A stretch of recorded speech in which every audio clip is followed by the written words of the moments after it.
Alright, good afternoon.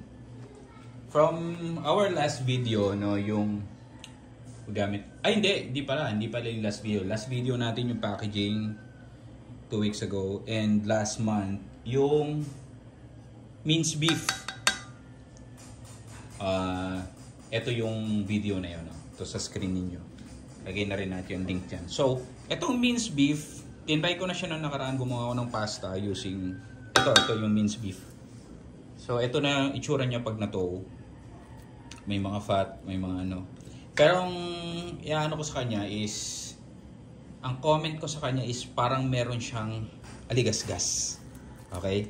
So, meaning, hindi ko alam kung bones ba yun, o portion ng bones, o portion ng mga litid.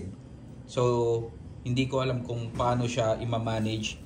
Pero mukhang meron namang chance kung magagawa ng paraan. Talagang kailangan isa lang ng mas matagal kapag ginawa siya. So, I can say, tatry ko ulit ngayon. Gagawin natin siyang shawarma. Gagawa tayo ng shawarma.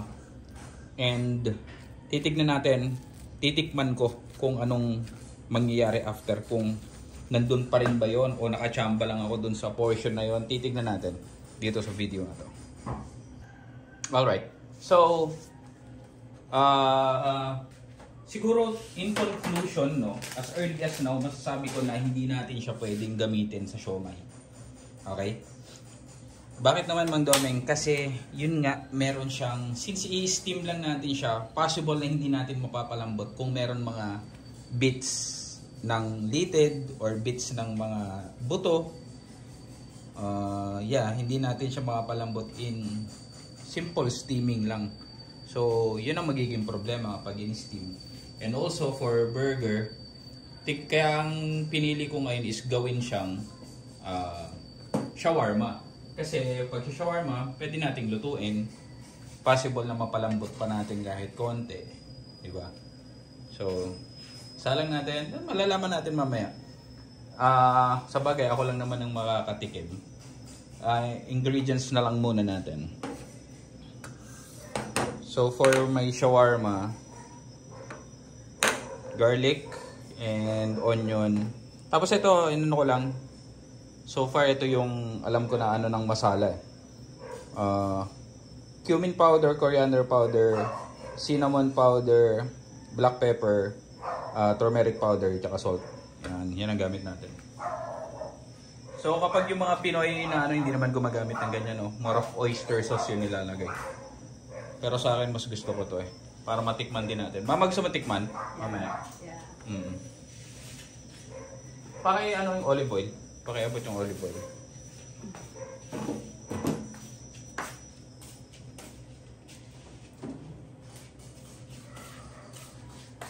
Siya punta tayo rito. Yan. Para makita nyo ang kawali kung sunog. So, olive oil tayo. Konti lang. Wala akong pot holder. Wala tayo kung ano ba. Yan. Okay lang yan. Mabilisan lang. Titikman lang naman natin siya eh.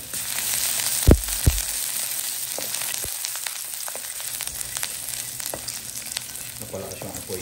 Mama, ilagay mo yan. Lagay mo na yung beef. Yung beef. Yeah. Nung kinain nyo yung pasta, ramdam pa rin yung aligasgas? Hindi naman. Pero,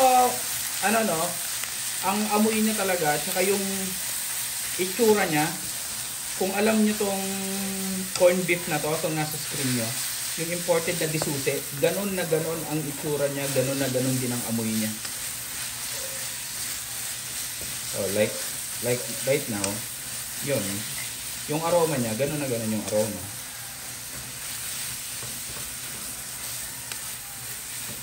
Saka yung Mama, di ba yung corned beef na galing Canada, ganito rin yung pinapadalan nyo.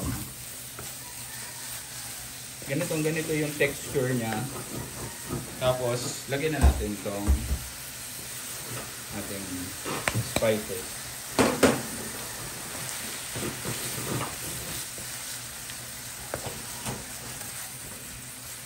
Nakasan natin. Yan. From now na makikita nyo na agad yung itsura niya.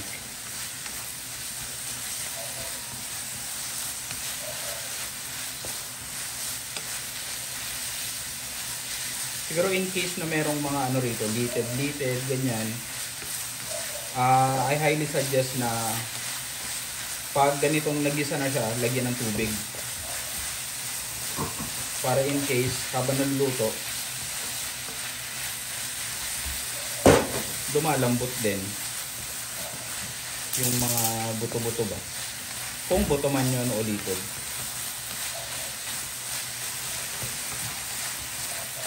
Diba? Ako lang yung sensitive na mama, no?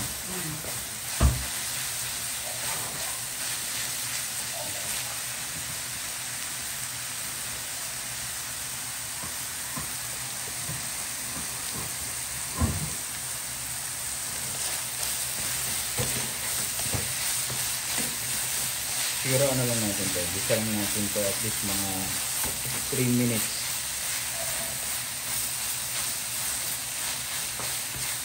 Ang pag-uusapan texture eh. Ano talaga siya?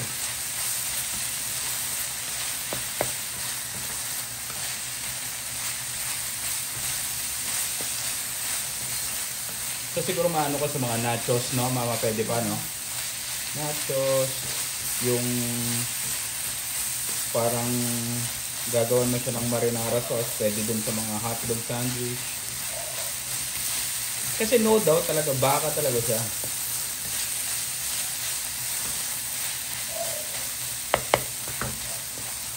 Pero baka ako lang yung maselan. Tingnan natin ngayon. Papatikim din natin sa mga bata. Kasi merong mga nagda-doubt sa comment section na sinasabi na, sige nga kung talagang safe yan, kainin mo. Kaya kinakain naman talaga. Ang amoy pa nga nito eh, parang ano siya eh, yung mga high-end na ano, na mga baka. Mga Angus beef.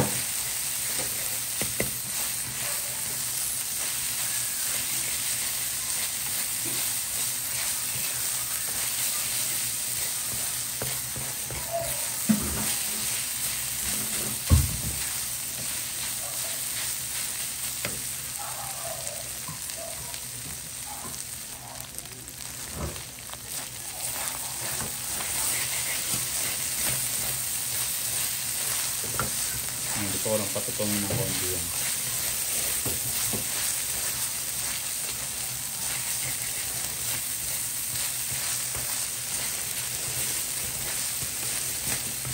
Okay na siguro to. Set aside.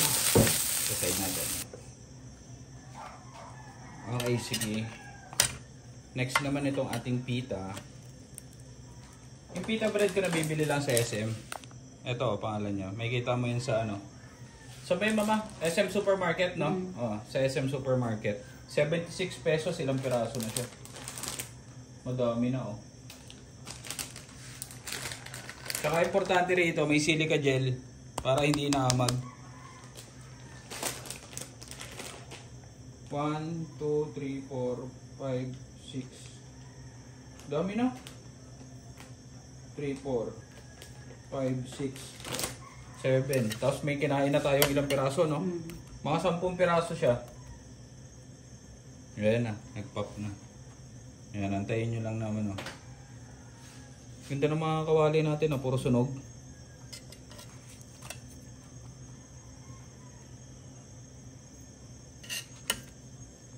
Hindi ko nakakat, ah.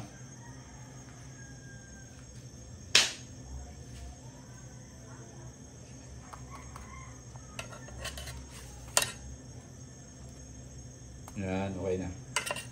So, nag-pop na siya. So, okay na yan. Tignan natin. Try na natin to. Up, up, up. Mainit, mainit, mainit.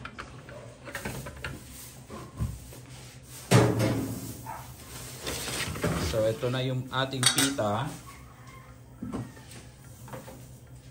Lagay natin ang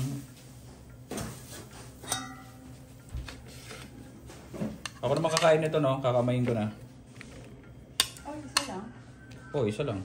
Ano pa? Saglit lang. Titikman nga muna natin kung okay ba eh. Madali naman mag-ano. Ayan. Tapos, lagyan natin yung beef.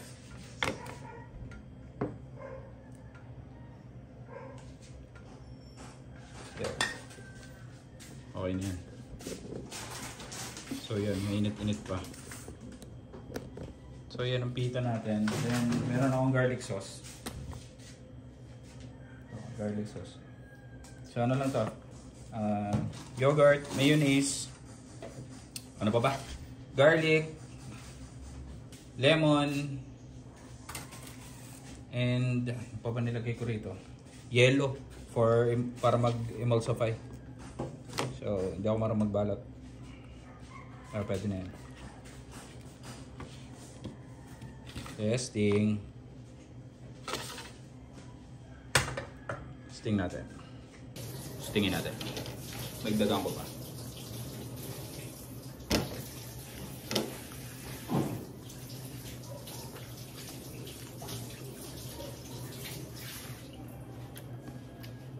Ang pwede. Saan mama? Ako din. Mama.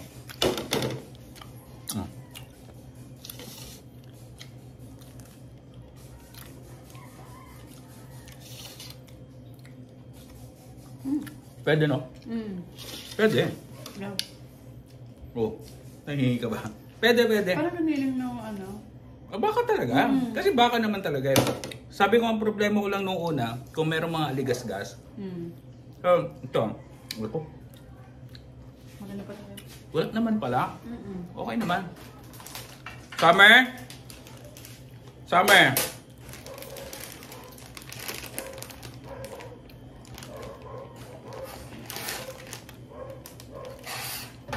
Okay. Summer? Halika rito, tikman mo. Shawarma.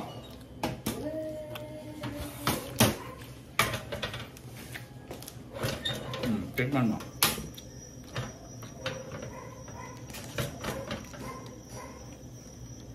Good lang. May difference? Ano? Yung pinaka-beef niya, yung pinaka-beef. Eh yun yung gusto nilang malaman kung pwede magamit sa shawarma o ano. Ito raw yung maliit na bata, oh. Oh, pakita ka, pakita mo. Ayan.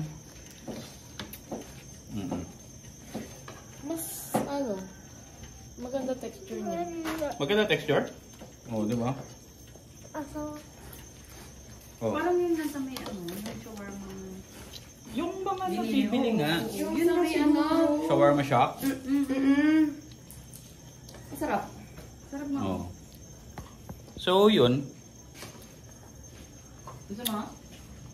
Hindi, okay na ako. May ano ako. Ayun, nabitin sila ako kaya nag-init ulit. Anyways, to cut the story short, mukha namang okay. Baka yung unang kain ko lang, ito kumakain pa. Baka yung unang ano ko lang, parang pakiramdam ko, syempre first time eh. Pero ngayon parang okay. Okay. As in okay talaga. Okay, so naglobat. While si Luan ay nag-i-enjoy sa kanyang shawarma. Yan o. Natulo, tumutulo. So may final verdict dito. Pwede siyang gamitin. However, talagang tingin ko buto talaga na maliliit yung nalalasahan ko na yon.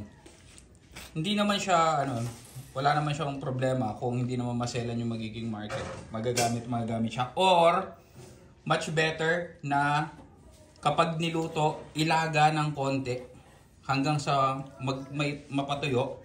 Para at least yung mga buto na maliliit naman siya kung buto nga siya or little, lumambot pa. Para kapag kinain ng mga customer, hindi siya mararamdaman. Pero all in all, when it comes to the quality of the beef, malasa naman, malasa yung amoy, yung aroma niya, walang problema, masarap talaga eh. Hindi nga napapansin kapag nilagay na siya shawarma, hindi siya pansin eh. Pero kung kakainin mo siya as individual, nakaganito, doon mo na mapapansin na merong konting aligasgas. Okay? So susunod, gawa naman tayo. Gagawin ko yung yung ilalaga ko siya kasi wala akong time ngayon eh. Singit na singit lang to. Pagkagisa ng ganyan, ilalaga ko kahit mga 20 to 30 minutes para make sure natin na at least magso-soften yung texture ng mga balat ulited na yon. And then titigman uli natin kung okay ba bago natin gawin, or bago ako kumuha ng supply. Kung gusto nyo pumunta rito sa Cavite, pwede kayong kumuha sa akin ng supply. Okay? Nakikita ko naman lagi namang merong supply nito. Kaya siguro ang dami rin gumagamit. Hindi ko lang alam kung saan nila ginagamit. Pero kung shawarma nga, ayun yung masasuggest ko na gawin. I-boil muna kahit mga 20 to 30 minutes after ng paggigisa para at least mag-soften yun. And also, next gawin natin ay nachos. Ito talaga, ayun, yung nakikita ko talaga yung mga nachos na mura. Tapos yung nilalagay sa mga mga chips. Yun talaga ang suspect ko. Ito talaga yung ginagamit eh. Kasi kung maglagay sila, napakadami. So ang nag-a-assume ako na ito yung gamit nila. So susubukan natin yon doon sa process na sinasabi ko sa inyo na iboboil natin ang kahit konti. Okay? Okay. Okay? Bye-bye ka na. Bye!